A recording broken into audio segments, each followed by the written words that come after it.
The more money means it will have less value. So for every new player that comes into a game like Star Stable, that means an extra 400 star coins is added to the currency every month, and that should boost up the prices. But this doesn't happen because Star Stable does not have a living economy. It has a stagnant economy.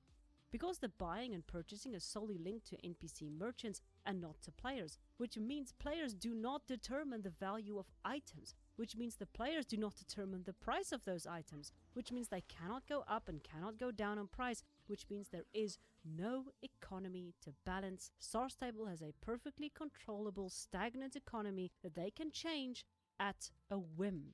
Oh, okay. Now that you framed it that way, no, I agree. You're right. There's no like exchange between players. You know, I can't sell something to someone. I can't lease out my horse. So yeah, now that you framed it in that light, I'm like, yeah, that actually makes less sense than it did before. That's a good point. I mean, I'd be completely open to hearing maybe somebody in a more game dev situation to be able to explain to us sort of what she might have meant by the economy is fragile. But from an outsider perspective, yeah, that doesn't quite add up.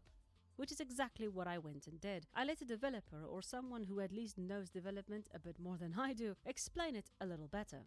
When you're talking about a free-to-play game, economy really covers two distinct things: the actual balance, sources, and sinks of in-game resources, as well as how real-world revenue flows into and out of the game. Most of what you're describing above is bog-standard free-to-play game dual currency setup. Currency caps are generally good for the health of a game because it prevents players saving up and not spending. If the game, like most free-to-play